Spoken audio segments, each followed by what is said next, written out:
Hey guys, welcome back to our channel, and today we're going to be talking about how we survive COVID-19. Absolutely.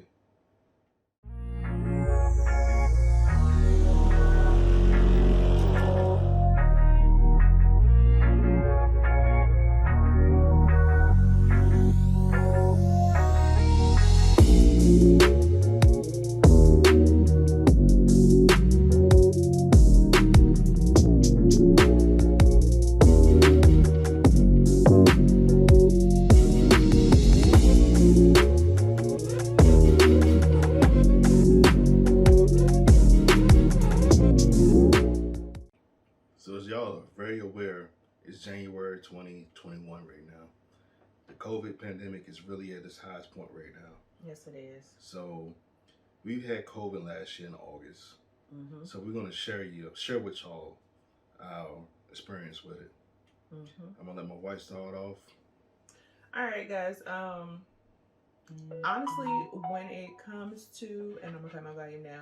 When it comes to COVID and how we got it, we are still to this day really unsure of how we got it. I'm gonna be honest with you. How we got it, where we picked it up from. Where we picked it up from.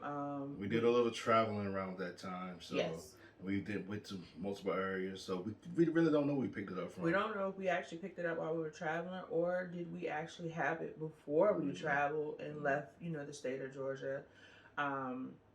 So we still are kind of clueless on that one because, if you've been following us for a while, we started our t-shirt business last year. So, we were dealing with a lot of different vendors, different clients, and we wore our mask. We always had hand sanitizer. I mean, we took all the precautions that, the news, of course, is telling you to do, and we still caught the virus. Now, our kids, we don't, for the most part, they didn't get it. If they had COVID, they never showed no symptoms. Correct, because they were running around here fine. But yeah, we don't really during that time, she was working from home. I was still going to my job every day. And I'm still going to my job every day through this whole pandemic. So we're going to start. We really don't know how we got it, but we got it. Right, and we just want to the reason why we're doing this video is because we want people to know that the virus is real. From somebody that spent, and I'm going to go into a little detail later in our video here, I spent a significant amount of time in the hospital behind COVID, so it's very real. It's not something that, I'm not saying that the cause of how this virus was created, whatever, you believe what you want to believe, but for those that are still out here yelling that this virus is fake, when you still have people dying, I mean, didn't you say it was 100 and some people that died today? Yeah. So we're getting some pretty high numbers here in the Atlanta area, in the state of Georgia, that, like you said, they're record breaking. And we just want you to take this virus seriously and do, like I said, take the precautions. If you can stay in, do so. It's very serious. Per the news, over 600 people have died in the last week alone from COVID.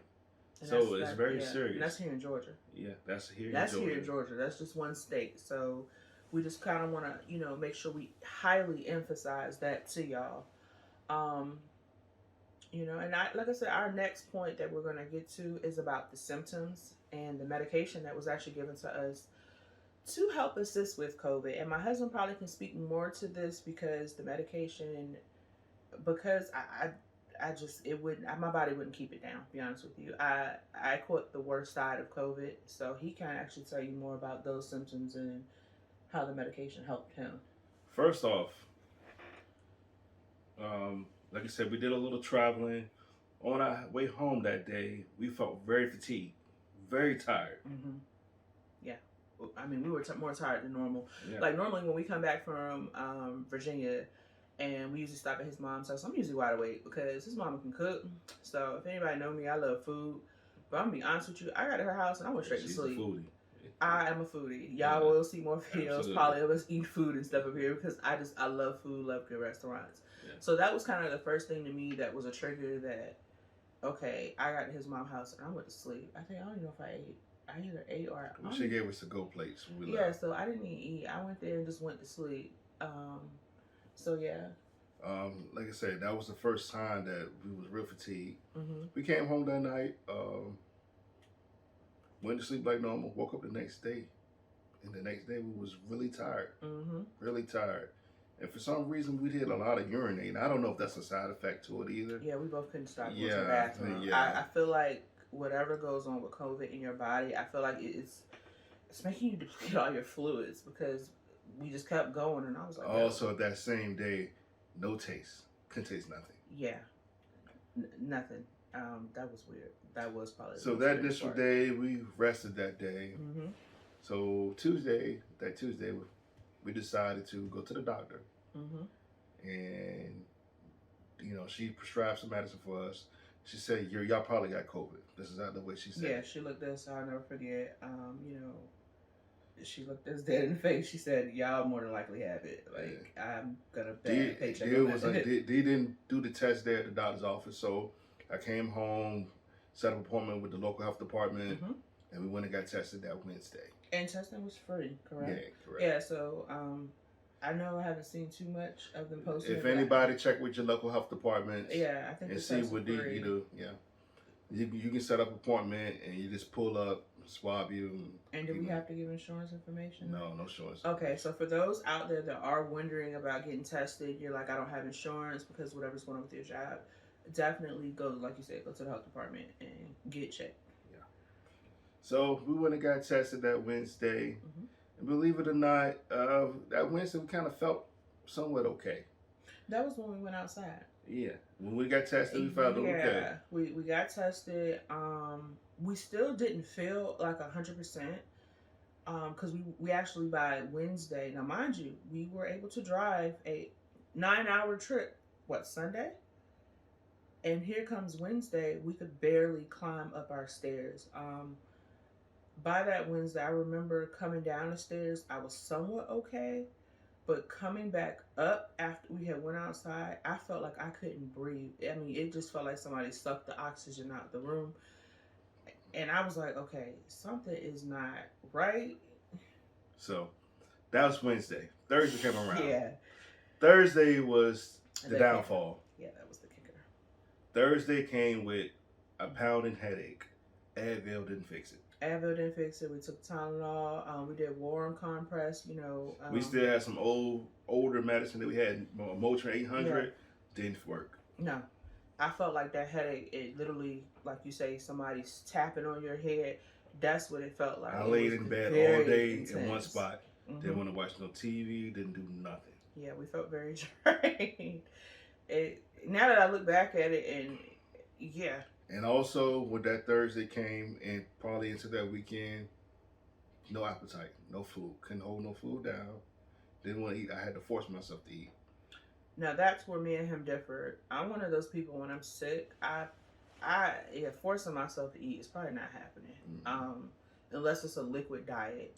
So, I'm going to encourage you, for those that do not, feel like they don't want to eat anything, I'm going to encourage you to go get you some Ensures or some kind of meal replacement shake or something like that. If I had known what I know now then, I would have done that, because of me not eating, I couldn't hold the meds down. That's how mine's got worse. I ended up with actually having double pneumonia.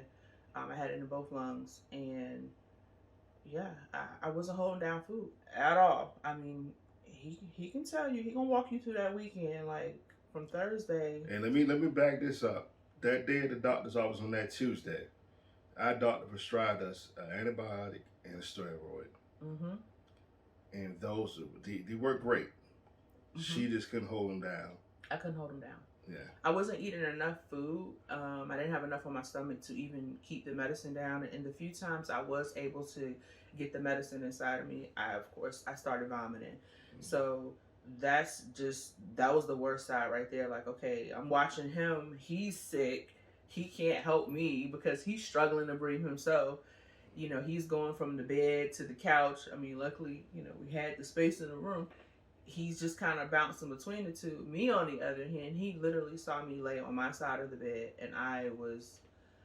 It's kind of hard to say this, but guys, I felt like I was dying. Okay. So we're gonna keep on with the symptoms. Yeah. Friday came around. The symptoms got worse. Yes, they did. Yeah. The headaches are still there. That's when the shortness of breath really hit hard, and you really couldn't breathe. If anybody out there that had COVID really attacks your lungs. It is. Yeah, it attacks your lungs really bad. That's how a lot of people die from it. And see, I have a history of asthma, so that definitely made my symptoms a lot worse. So a lot of people out here, you know, if you had pre-existing conditions, they were right about that. They hit the nail on the head.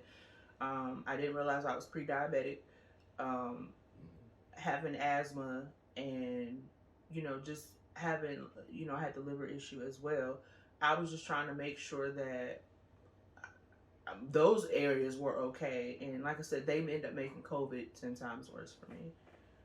Absolutely. Saturday came around. Yeah, that was... The headaches kind of slowed down, but the lungs intensified. Yeah, by Saturday and Sunday. Yeah. And this is the part where it got worse for her. Yeah. It was pretty bad for me, but I was on the tail end of things. It's kind of... He was actually starting to, I wouldn't say recover from COVID, but he was kind of sort of starting to get better, because the day that I actually left and went to the hospital, he actually was getting to be okay. You were starting to walk around a little more. So it was very obvious, if, you know, of course no one's in the room with us, but I could see he was getting better and I was getting worse. So that's the part that was really scary for both of us, because, I mean, you know, a lot of people know we've been together since high school, so I'm looking at my best friend get well here. I'm like, hey, bro, give me some of that energy. I just didn't have it. So and he's looking I'm at telling me. her she need to go to the hospital. Yeah. And Monday goes past. We say, okay, we'll just try to fight it. She's not eating no more food no more. Mind you, this is what, day 4 week with like no food. Yeah. So imagine 4 days, no food.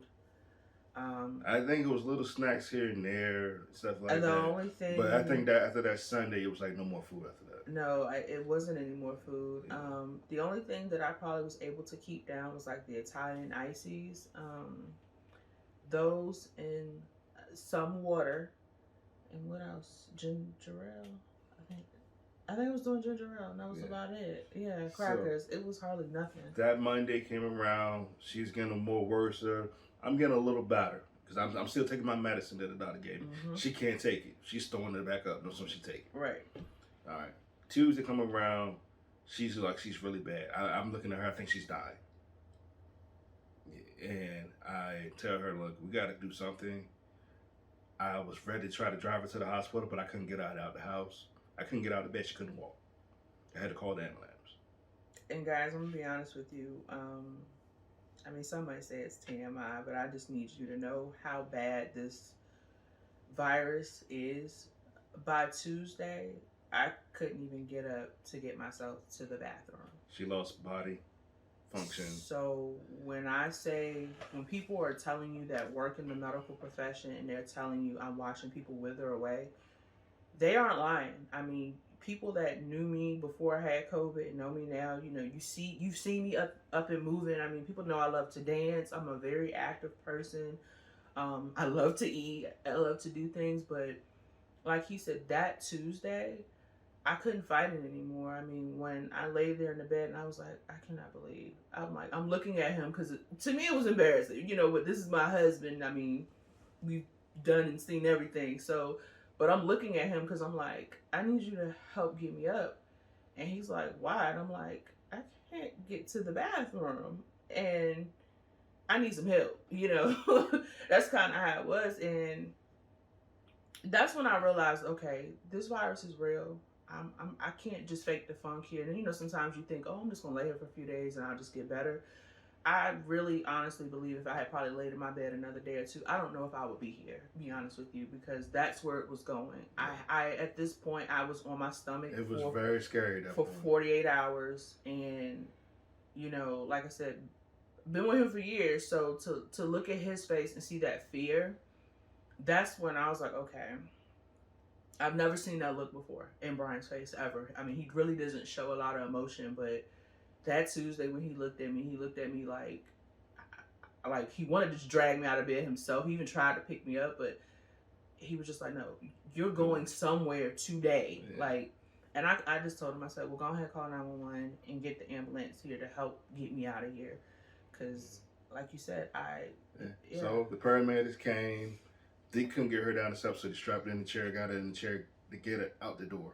Down the steps, out the door. And mind you, I mean, and I have no shame in saying this, guys. I'm going to go ahead and let you know, because I am working on my weight loss journey, of course.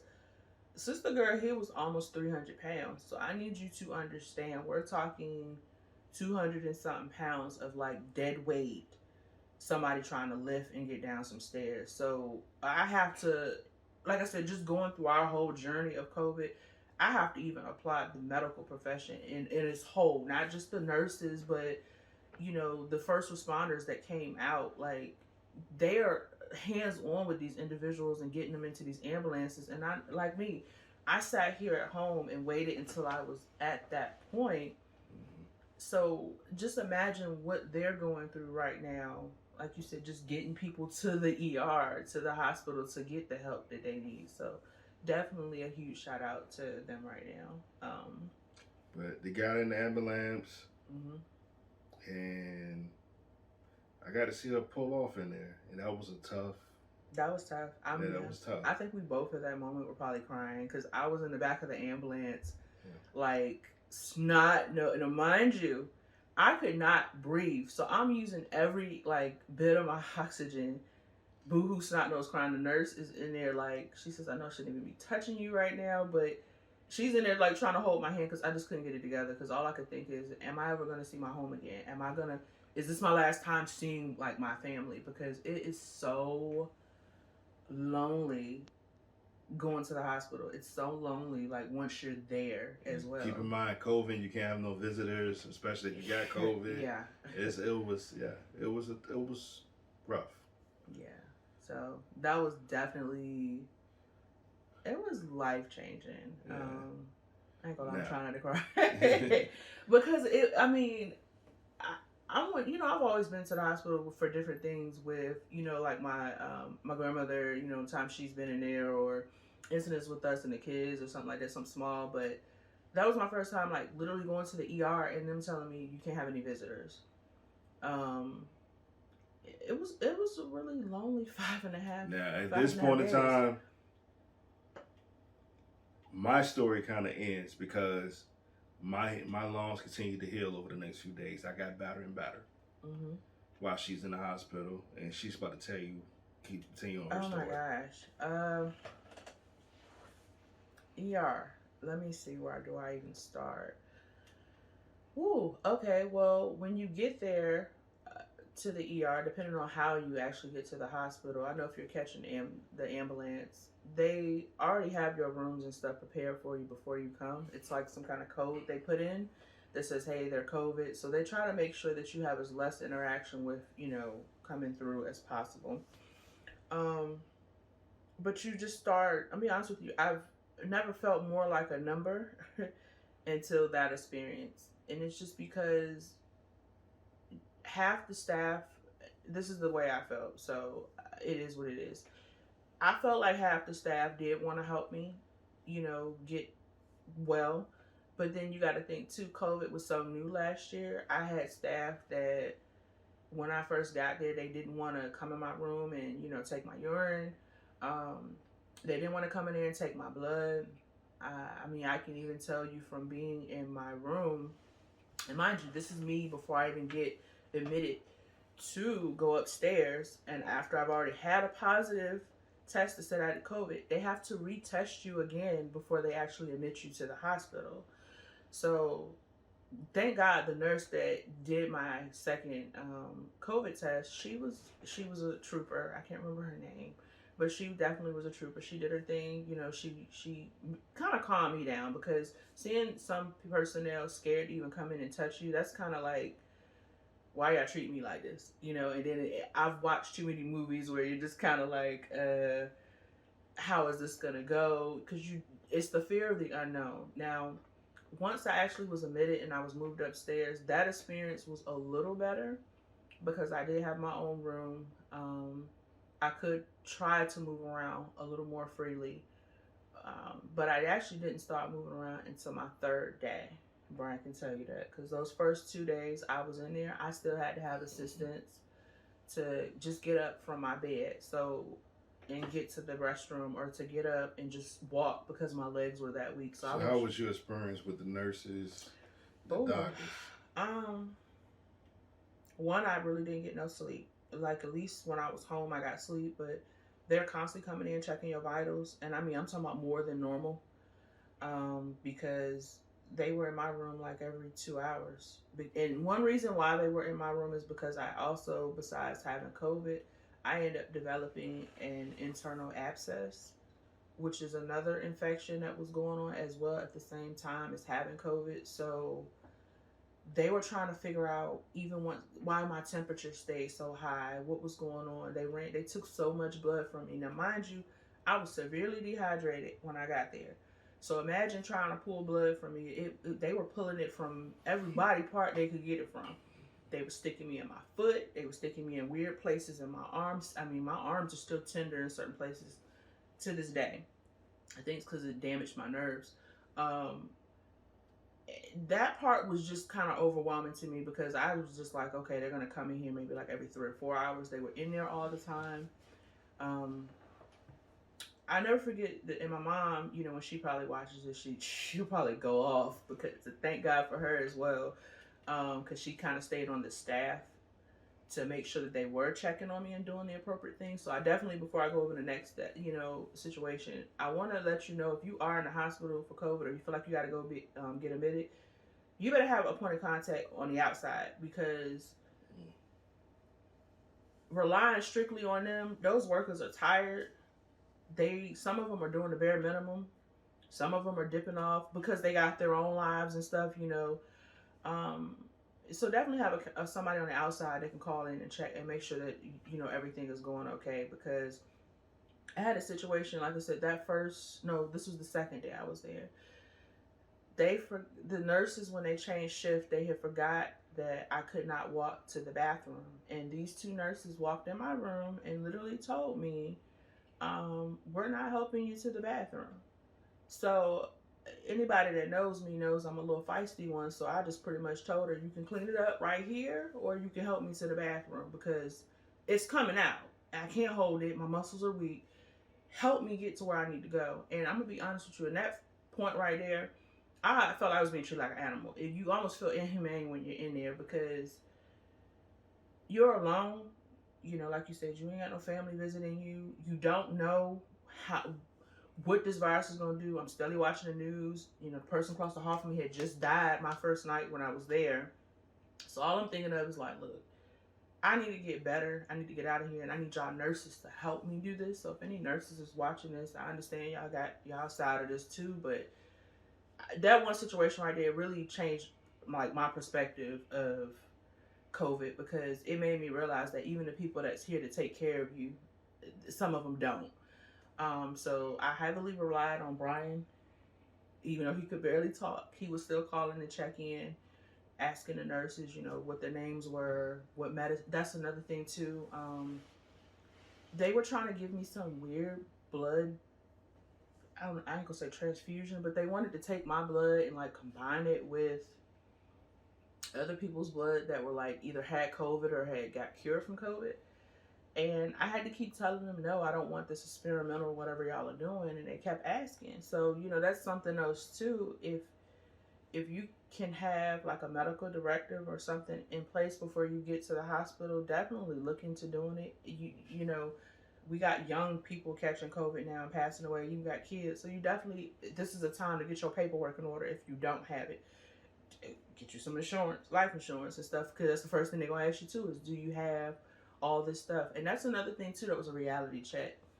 Having a doctor walk in and, you know, they're pretty much talking to you like you're going to die. I mean, I don't know who taught some of them. I mean, it's probably not all of them, but I know the doctor that I had, one of them in particular, you know, it made you feel like you were going to die. You know, you walk in here, you're like, oh, you got sepsis, you got this, you got, and I'm like, am I getting better? So it was really hard to convey some of that to my husband because, you know, he's here with the boys. I'm still recovering myself. Right. He's still recovering. And all I could think of is, you know, my boys need me. My husband needs me. You know, I need to get out of here. And like I said, that ER, it was lonely. It didn't start turning around for me really until that third day was like the first day I felt like I could roll over and to actually sit up. I mean, that was life changing. I actually rolled over and sat up for maybe like 6 or 7 hours. And then I laid back at, I think they call it the prone position on your stomach. But he can tell you how many days She called me every time she sat up. Yeah. Well, you know, T-Mobile, we got video calling T-Mobile. Yeah.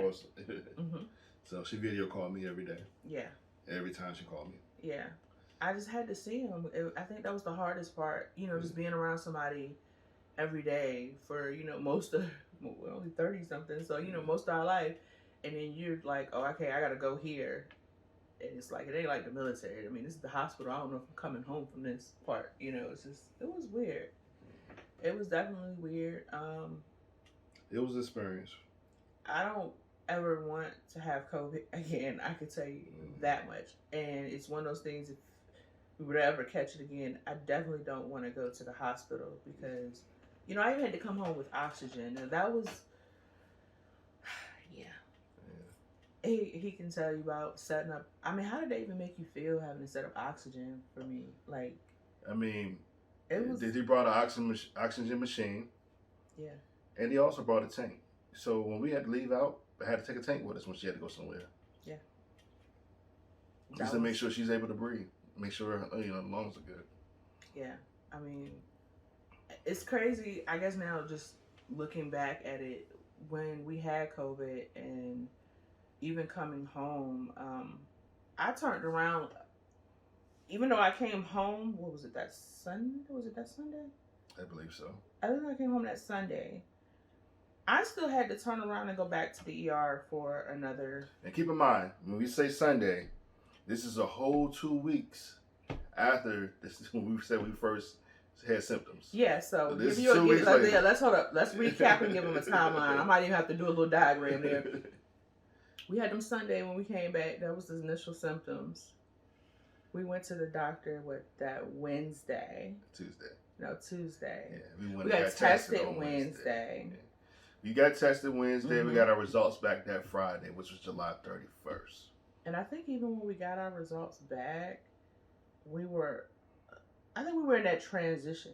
Kind of like the calm before the storm. You know how you went through a tornado and you're like in the middle of it? We got our results back. I think that's when we were having the headaches real bad. Yeah. We had bad headaches. The breathing one is bad yet. Right. Yeah. And then it seems like no soon we got our results back. That's when like the lungs just said, okay, let's just see. I feel like it's inflamed. Yeah. You do a certain movement, you just like, you're trying to breathe. It was a sharp pain. Well, I know on my end it was like sharp pains. It kind of felt like if you've ever went outside and stepped on those little brown little gumballs with all the spikes on it. It honestly, it looks like the COVID thing. It felt like somebody took that and there. Yeah, it literally. You just wanted to touch my boob. It felt like somebody was rubbing that around the inside of my lungs. Like it felt so prickly and it just hurt every time I was breathing. So, yeah, that part was definitely a hard one.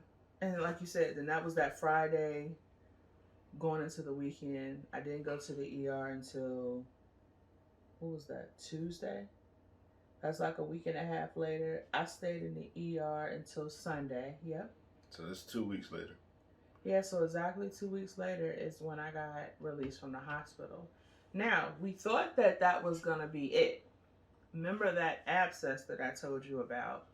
And I'm coming to find out from being in a Facebook group that a lot of people that get COVID actually are getting abscesses in different areas of their body.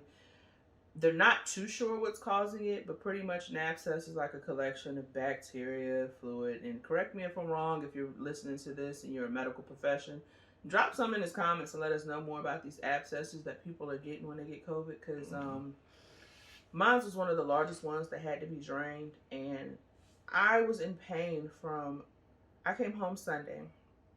I was in pain. It got worse every day that she was home. And each day it kept getting worse. I kept saying, Bryan, I am in pain. And he's looking at me like, okay, what are we going through now? Like, I thought this COVID thing was over with, blah, blah, blah. And then mind you, I didn't want to go back to the hospital. So this whole time I'm in pain. She came home Sunday, and I guess it kept getting bigger and filling. By that Friday, she was in so much pain, I had to take her back to the hospital. How many cc's did they say? I can't remember. 10, 15. I gotta look at the paperwork. And what I'll do is when we edit this video, I'll make sure I let you know how many it is so I can pull it. It was a lot because the doctor like kept saying like this is the most I've ever had to drain.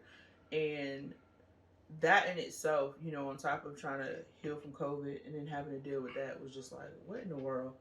Now, on my behalf of things, 2.5 weeks later, after having my first symptoms from COVID, I went back and got tested again. I still had it. I came back at normal. Yeah, and I didn't even waste my time getting tested because I said, well, if he got it, I got it. Yeah.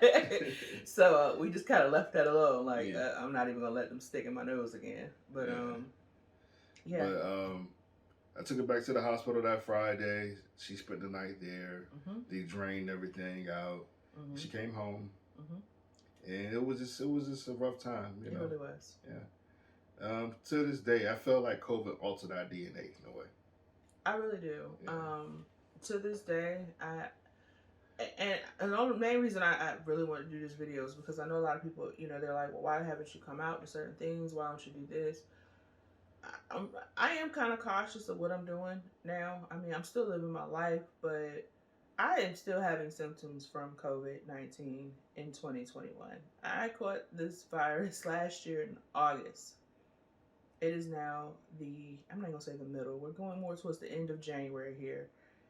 I still do not have full sense of my taste back or sense of smell. After COVID, she don't like dial soap no more. I don't know. Why? I don't know why I don't like the way that dial soap smells. Like, we had to switch everything that we use in the house. Like, I used to love me some dial, like the body washes and stuff. I mean, I was a couponer, you know, so it's like it go on sale. I'm like, hey, but now it's just, I had to switch everything. So, you know, when they say that this virus is altering everything, it really is. There are a lot of long-term effects. Shoot, let's talk about the financial side. That hospital bill was $63,000 from the first time I went to the hospital. So, and I was only in there for what, 5 days? They did a great job. The ambulance ride was $1,100. Yes. So yeah, the bills are crazy. Yes. So, you know, like I said, just it's a lot with COVID, guys. I mean, I'm not gonna lie to you. Some of it still kind of leaves me speechless. You know, one thing I can say is that I'm extremely grateful that me and my husband were able to recover because, you know, rest in peace and condolences to all of the other families that have been affected worldwide, not just nationwide. Because, you know, a lot of times we get too consumed with things around us. One thing you got to realize, regardless of all this political stuff that's going on right now, is that we are the human race first. And this virus is affecting everybody, every culture, every country. There are some areas that are less impacted, but, you know, for each person that had to lose their life with this virus, I truly feel sorry for them because having experienced it, you know, it's real. It's real. I would never sit here and say it's not real. Yeah. I mean, all we can say is just wash your hands. But the purpose of this video was to share our story with y'all. Yeah, this is our COVID story, and I'm pretty sure that there are plenty other ones out there that, you know, you may have a story. Anybody who's watching this that had COVID, tell us your experience. Tell us. Drop it in the comments. Drop it in the comments and let us know, what did you experience? What are some things that you're maybe still dealing with from having this virus, because I really want people to know that it is real. Like I said, we have a huge following and it's growing. So we want to make sure that we're putting out content that can be relatable, and like I said, we just want to let you know it's real. I mean, I'm gonna keep emphasizing that, and the only reason I'm doing this, Bryan, is because I keep seeing these posts where people are like, "It's not real. None of my friends have had it," and that's the thing. A lot of people don't take it seriously until it's on your doorstep, until your grandparents or your parents call you, or your child or somebody gets sick, or your significant other. That's when people are taking it seriously, and I just want people to just start being a little more proactive. This is a time to not necessarily just be scared or anything, but go get your paperwork in order. Like I tell anybody, go make sure you got life insurance and stuff, because you just don't know. Handle your affairs, and of course, like I said, live your life, because COVID has no name when it comes to a person. It doesn't. It's not discriminating against nobody. Well, with that said, we wanted to share the story with y'all. We love y'all. Yes. Yeah. So, and bump COVID. Bump COVID. Signing out. Yeah. Oh, hold on. We got to plug our business. These are COVID shirts. So y'all know we made these with designs by Big B and Hunny. Freshly pressed. Yeah, freshly pressed. So, yeah.